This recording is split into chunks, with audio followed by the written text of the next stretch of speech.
See, we get to chat with the guy he's really good at baseball, like really good, I mean, we like to talk to all kinds of different people in the sport of baseball, some that are, good, and then some that are like really, really good. And Austin's one of those dudes. Austin, thank you for being with us, man. Yeah, no, thanks for having me. I appreciate the compliment. I do. We appreciate you getting up with us. You guys on the West Coast right now, right? Yeah, so West Coast, I don't know if I'll ever adjust just being on the East Coast so much. It's like I've been up yesterday morning. I got up at 5:30. This morning I got up at 6. So I feel like I've been rocking and rolling for a while now. So no worries. Austin, you have had already an incredibly decorated career. You're a young dude, but there's so many boxes that you've already checked, right? You're 26, and yet you've won a World Series. You've been an All-Star. You've won a Silver Slugger. You've got your, big long-term contract as well. How has, if at all, checking some of those huge boxes that for, a lot of people, they don't get maybe until, their 30s in their career or way deeper into it. Some people obviously never win a World Series. What has it done, if anything, to kind of your perspective of where you are right now in your professional journey, having already accomplished things that are lifelong goals within a lifelong goal?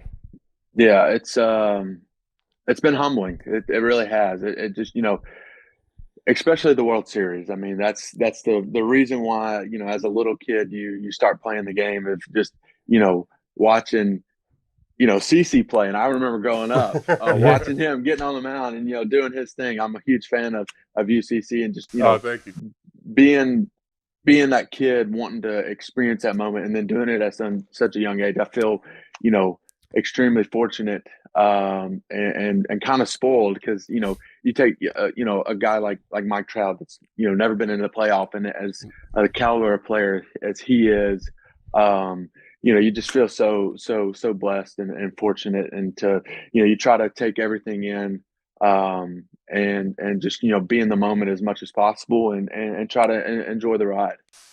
Does it make it a little easier being in that Braves organization where like winning is kind of demanded, where, you know what I mean? Like you come up in that organization and they're used to winning. You kind of get in that feel of like, going out and trying to win a game every day. I know that sounds crazy, but like you come up in some organizations and winning is not like the ultimate goal. When you come up in Atlanta, you come up in New York or Boston, some of these places, like if you don't get to the postseason, it's a bad season. You know what I'm saying? It is, yeah, no doubt. And being in an organization like that, it's kind of been from day one. That was like the whole goal, being, around Chipper Jones, Dale Murphy, Terry Pendleton, getting to spend some time with Hank Aaron, those guys. Like that's what the whole, if you say a Braves way of what they tried to establish is you show up every day, you play, and you're expected to win. And if you don't, it's you scratch it up as a loss.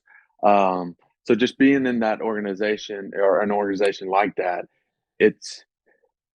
I think they surround yourself with guys that have the same mentality, and it then in a sense pushes you to be, a better version of yourself, a better person, better player. And ultimately it gets the most out of you. That's what we always talk about, Ruco, with like culture. Like I feel like the Braves culture never goes anywhere because of the names that he just came up with. And then you got the young guys like him, like Austin Riley, like Freddie Freeman. He'll come back and be a all-time Brave. You know what I'm saying? Like their culture is really cemented down there because of the people that they have around in that organization. No doubt. And it's it's like I said, it's fun to come to the yard when you're surrounded by a group of guys that have that same goal of wanting to win, and for a city that is so passionate about Braves baseball. It's like I said, I say it again, I just feel very fortunate and blessed to be a part of it. Now, something so big, and I'm just a small piece of it. What was your impression of the Braves growing up? Because you grew up in Mississippi, right? So you're not, I believe where your parents lived, only about like 5 hours from Atlanta, right? Yeah, it's like 5.5. Okay. like 10, 15 minutes from Memphis. So kind of gives you an idea of where I'm at. You know, I was more of a player kind of follower, not a team. So I followed, you know, Chipper Jones. Nice. Yadier Molina was a big one for me. Albert Pujols, just kind of like that area. So those are some of the guys that I watched. Yeah. But like I said, you know, the history of Atlanta, the Braves. I played summer ball there. You know, I spent weeks and weeks there during the summer playing there. So I definitely know all about it. And it's, you know, it's awesome. The fan base is great. They care so much about the game, which is fun.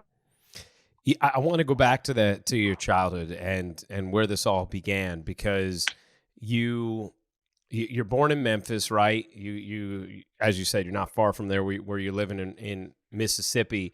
Now, your dad was your coach growing up?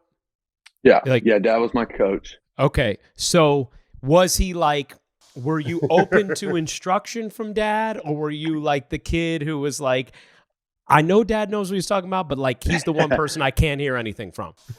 No, I actually, you know, I felt like I listened to him most of the time. Yeah. At least I thought. He was pretty hard on me. Never gave me very much, not credit, but validation of, you know, having success. He was always like, there's ways to get better.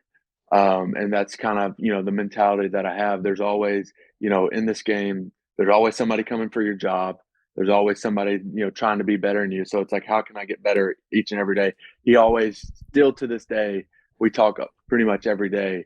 He's like, hey, have you done your forearm workouts today? Because he was big on, like, you know, forearm hitting, like that's where your power came from, was having to get strong forearms. So it's funny. He still asks me to this day, did I do my forearm workouts? What's your forearm workouts?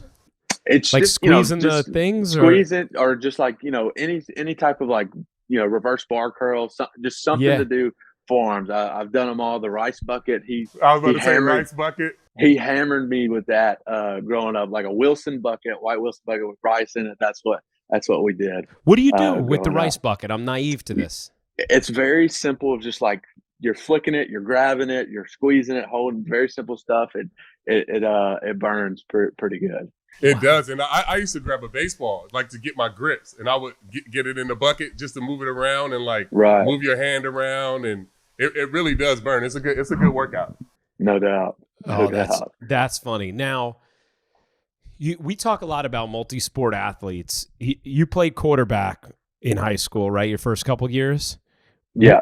How if at all, do you think playing quarterback, playing football, I know you then went on to punt, which I'm very interested about that. But like, how did that help you to become the best version of yourself as a baseball player as well? I think, you know, I tell everybody, it's like, play as many sports as you want. Like, I think it's important, just because I think you learn the life lessons of, you know, just growing up in football. Like, I had a coach that was, you know, really hard on us. So I think it's just, and then it's such a team sport. You learn, like, that team chemistry of, you know, being with your brothers. You know, still to this day, my favorite was Friday Night Lights in high school. Yeah. That was awesome. Like I said, I played football or quarterback my freshman and sophomore year. And then, you know, obviously at that point I knew that baseball was starting to get heavy on me. Like, I loved it. And then 7-on-7 got to be really big in summer.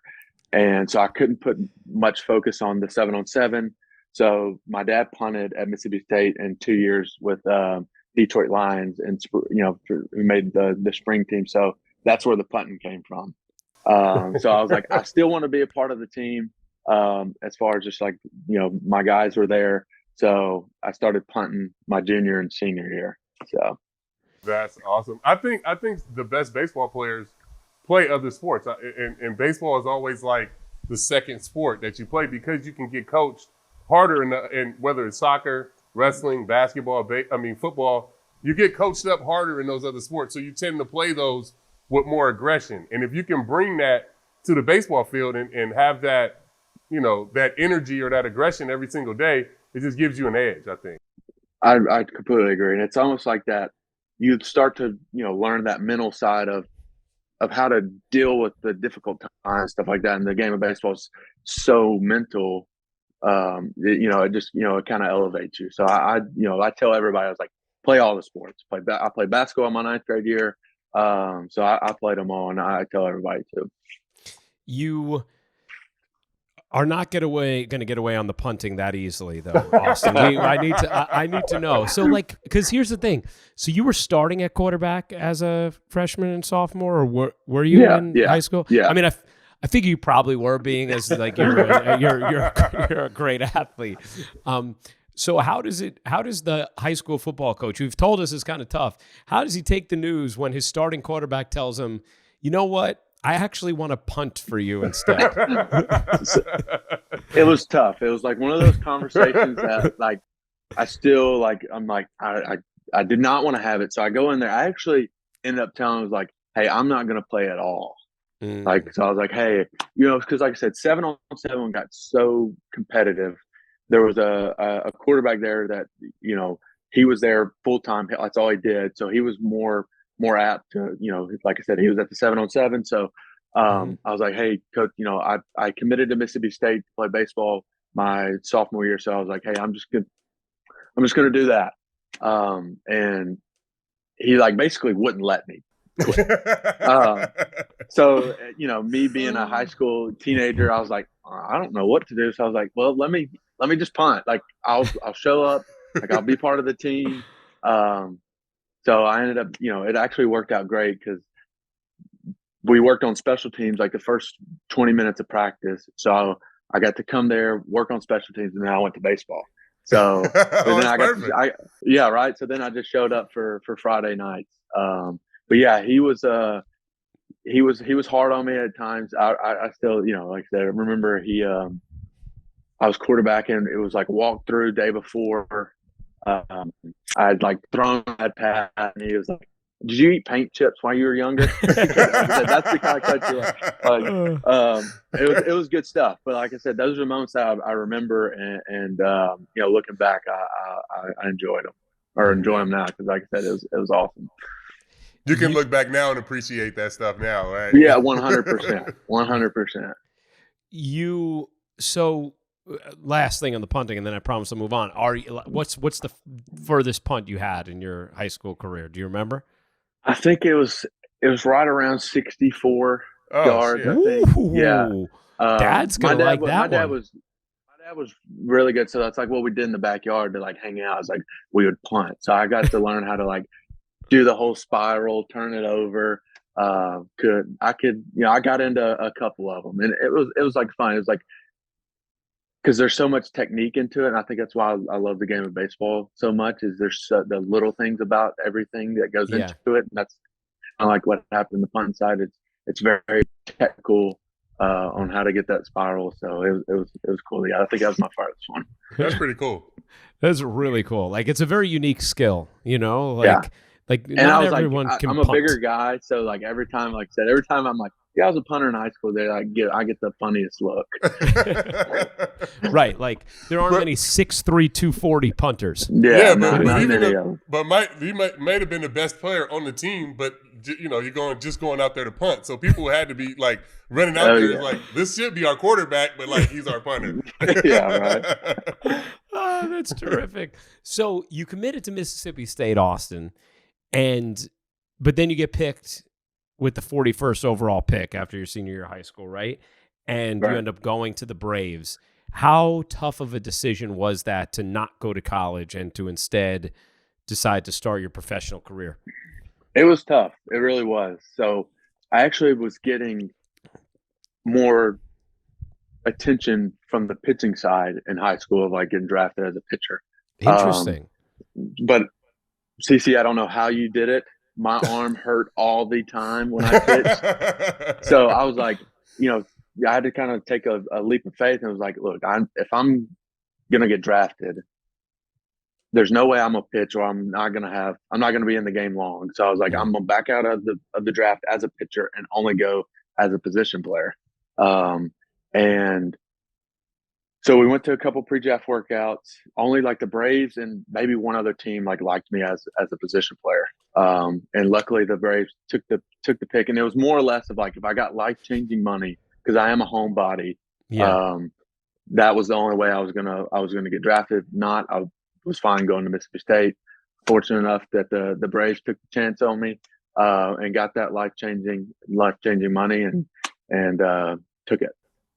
Man, that's pretty cool, because Mississippi State is not a bad option. You know what I mean? As far as playing in front of big crowds, like I just saw them playing Ole Miss. It was 18,000 people down there. You know what I mean? Like it's a real awesome place to go and develop. So, you know, having to make that choice out of, you know, Mississippi State or going with the Braves, I mean, that's two pretty good choices to have to make coming out of high school. Yeah, no, it was, and like I said, ultimately it was like taking that chance on myself.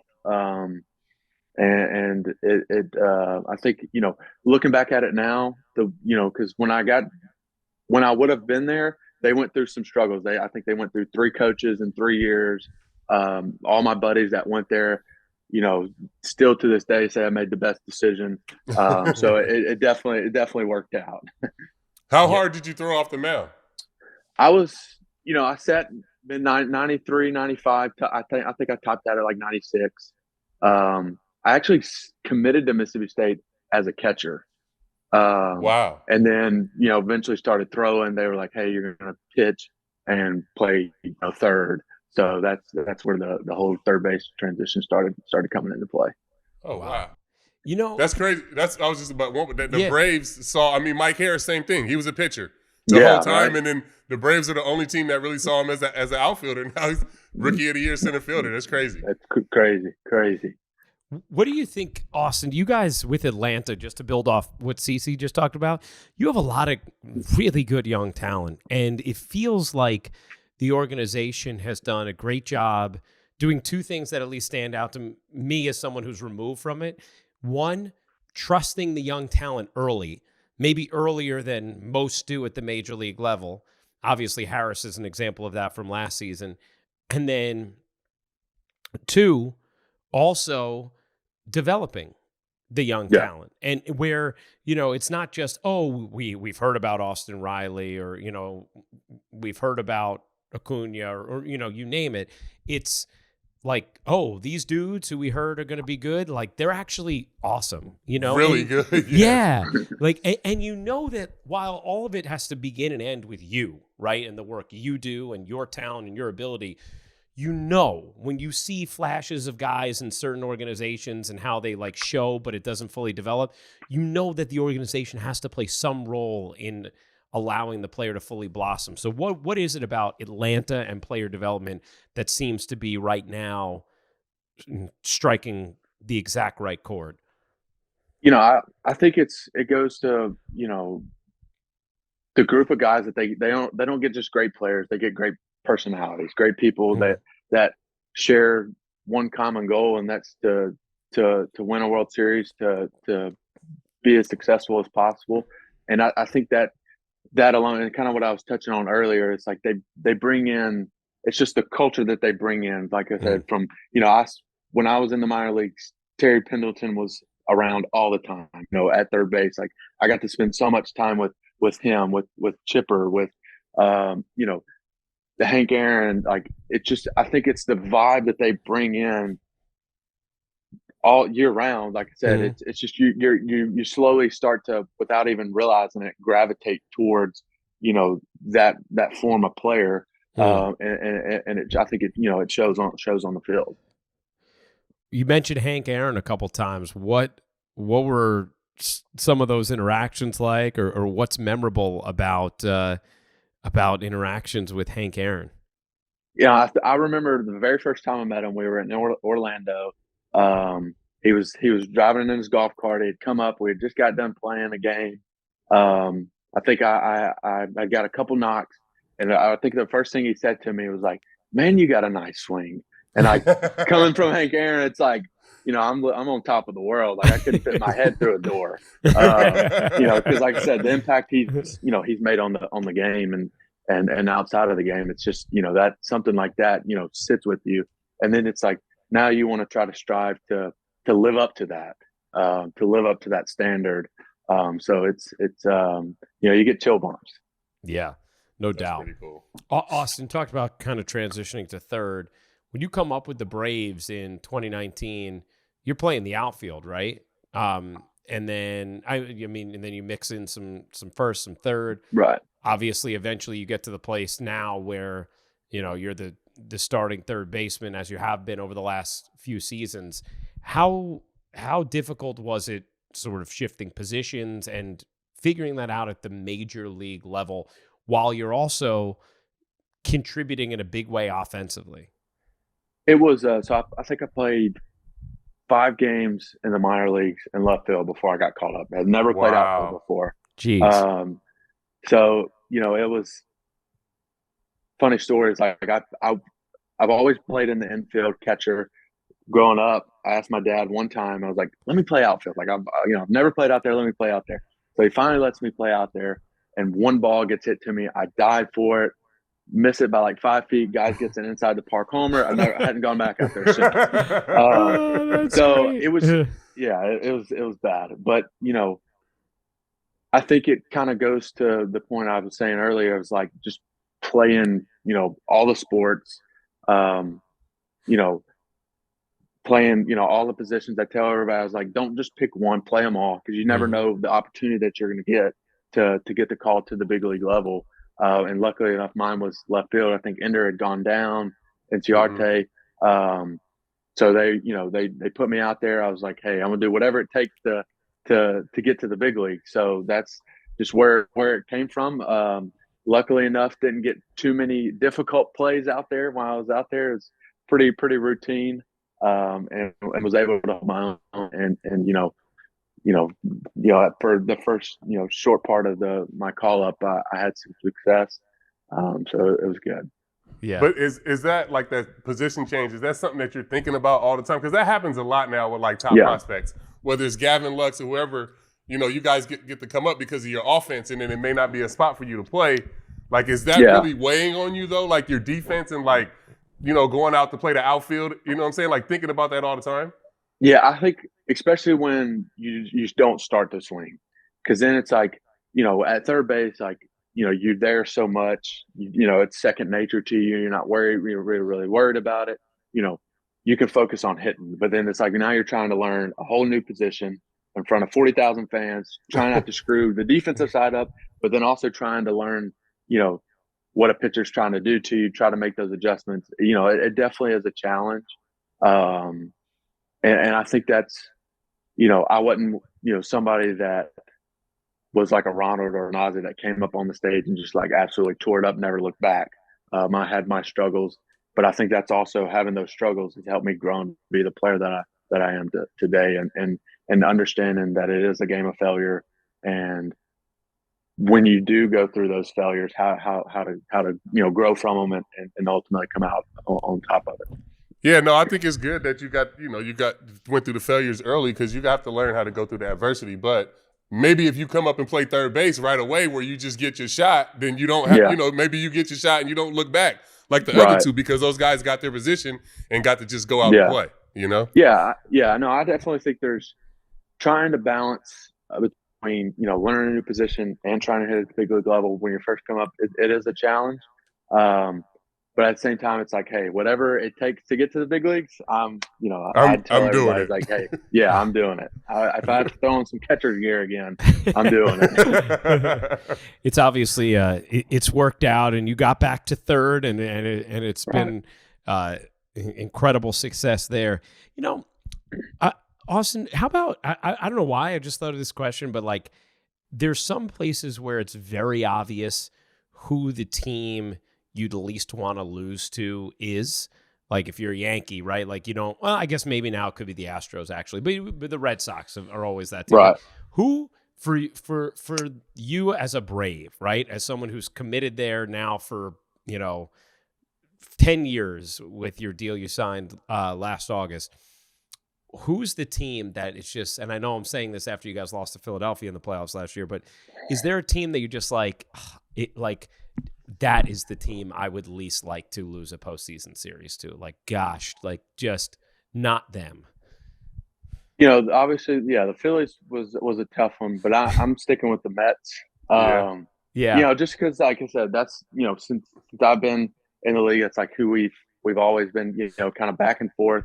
We chased them all year long last year, and they're a tough team, and it's a fun series every time we go there. It's like playoff baseball atmosphere. So I'm sticking with the Mets. Yeah. You know what's crazy, Rucco, as a Yankee, is Tampa. Like you can stomach losing to Boston because it's like our rival. Like they're a good organization, but we never supposed to lose to Tampa. You know what I'm saying? Like even losing a regular season series down there, you feel like, God dang. Like what are we? You know what I'm saying? Like what are we doing? It really hurts when you lose in Tampa. I heard that. Well, you know what? It's a feeling that unfortunately you guys got a little familiar with in recent years. and a lot of people have been familiar with to start the 2023 season as well. Golly, what a start. Man. Oh my gosh, crazy, right? Just like top insane, to bottom, pitching, man. hitting, defense, everything. Running the bases, they crazy to watch. Man. Yeah. All cylinders. Austin, it's interesting. You did something that a lot of your Braves teammates have done, and that's sign long-term deals with the Braves before you get to free agency. And whenever something like this happens, there's always conversation between two parties, sort of the, hey, this person could have gotten so much more if they had waited to free agency, and they're like, hey, that's amazing money. That's a great deal. Security for life. Like, take it now. You never know what can happen. How about for you? How difficult was it to make the decision? A lot of people are going to say like, oh, $200 million. Like, it's not that difficult to make that decision. But like the other side of it is if you hit free agency, right, instead of averaging 20-something million a year, you might be averaging $35 million a year, right? The way you're playing, maybe more. But again, you're playing with like monopoly money, so to speak, at that point. How much of a debate was it for you in your decision to sign the deal you did to stay with the Braves long term?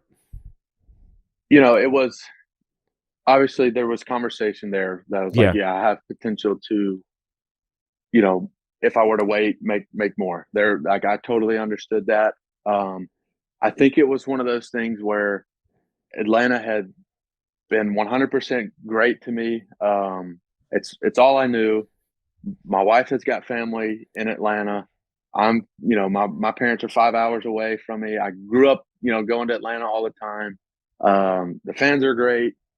I think the stars aligned so perfectly that it was just something that to me was pretty much a no-brainer. That I was like, hey, that I'm 100%, I could put my head, on my pillow every night and know that I was, 100% convicted in that choice and feel great about it.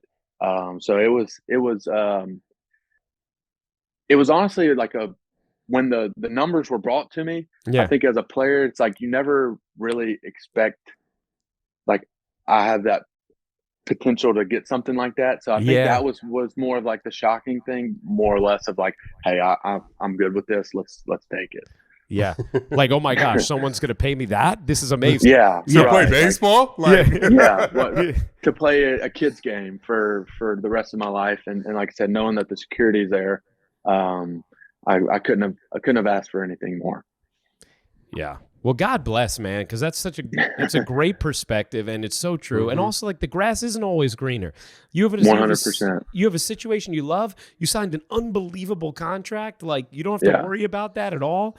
Even that, see, like, I mean, you went through it as a free agent, and obviously it became incredibly lucrative for you, but like, when you talk about being a free agent, you always talk about hating that feeling. But I signed every deal they put in front of me when I was young. After my first year, then I signed an extension. I didn't become a free agent until my 8th year because I signed so many. Because every deal they put in front of me when I was young, I signed it. Like, I'm not like I need this. I want the security of knowing that this is where I'm going to be. I'm gonna make this much amount of money, and I'll make it on the back end. You know what I'm saying? Yeah. Like, having the comfortability of being a young player and being able to just go out and play and not worry about anything was huge. Yeah. 100%. Do you have spectators there for you doing the podcast? See, Aaron Hicks just showed up at the house right now. Oh, really? Random. Love that. Oh, what's up, Aaron? What's up? Hey, it is Aaron. Austin Riley. Oh, that's hilarious. Well, you know what? It's like Aaron knew that we had to transition to Austin's golf event. It's like Right? he just That was like he perfect. just knew. That was absolutely perfect. Hicks, who's an unbelievable golfer, and Austin, I know. Love that. Yeah. He is an incredible golfer, and I Yeah, it's know crazy. that you are having your inaugural Driving for Veterans charity golf tournament at TPC Sugarloaf on June 5th Right. this summer. I know that you're passionate about honoring those who serve our country, and the proceeds are going to benefit Team Red, White, and Blue, a nonprofit forging America's leading health and wellness community for veterans through their post-service journey, focusing on mental and physical health. What kind of made you decide you wanted to do this and pick this charity specifically? Yeah. So it was, growing up in Mississippi and being in the outdoors, I'm passionate about the outdoors and hunting, and seeing, on TV, certain TV shows taking, veterans and just getting them out in the outdoors, and learning their stories. That was, something that's always been kind of, intriguing to me and wanting to, now that I'm in a position where I can be a part of that and help, promote that in a way. Cause they kind of get, to me, they get left on the back burner sometimes once they are serviced, and they make the, to me, the ultimate sacrifice, for our freedom. So that's where that kind of, all conspired was, how can I, just elevate it even more, and teaming up with Team Red, White, and Blue, to me, it made perfect sense. Kind of, teaming up with them to, promote the health and wellness. Cause like I said, the better days are ahead of them. And I think that's something that's super important. Cause, just hearing a few of the stories that I've, been able to be a part of, conversations with those guys of, how much, it makes an impact once, when they are cross country, coming back home, just the everyday lives, if I can be just a small portion of what helps, a certain somebody, that hits home for me. Man, it's crazy. You know what's crazy about you guys' generation of player is that you guys watched everything that guys did on the field, but also off the field. So like whether it's you or Aaron Judge or Aaron Hicks or all these guys are incredibly philanthropic because they watch the players before them get back and do all that stuff. And it's cool that you guys not only want to be like those guys on the field, but more so off the field and affecting change and stuff in your community. That's pretty cool that you are starting this golf event, and hopefully you continue to keep touching lives outside of the baseball field. No doubt. Because like I said, it's me being extremely blessed where I'm at. I feel like there's something that I need to, there's always, like I said, I feel like I've been given an opportunity, and if there's any way I can help, and it being on a golf course, which I love the game of golf, and can hear one or two stories and just be a part of something with them. I think that'll be awesome. That's really cool, Austin. Good for you, man. And a big hunter, huh? Yes, I am. I love the outdoors. It's my little getaway from baseball, and we're in the spotlight so much, so I get to go out there and collect my thoughts and just and enjoy the outdoors. Growing up that way, getting into it, or when did you get into it? Yeah, so I've been ever since I could get out in the woods. I was in them. Oh, that's awesome. That's awesome. Well, Austin, it has been fantastic getting to know you a little better, getting to talk with you. This is something C and I talk about this all the time, but for our audience, this is what we love is them, okay, they've seen you hit 30 plus homers back-to-back years and win a World Series, but now they get to actually, know Austin Riley a little bit better, and that's what we love about R2C2. So thank you, man. Thank you for thank you spending the time today. Me. We appreciate it, man, and good luck with the event, and hopefully we'll talk to you again soon, and good luck the rest of the season. Yeah, thank you guys. Yeah, appreciate you, bro. Thank you. Good luck the rest of the way. I appreciate it.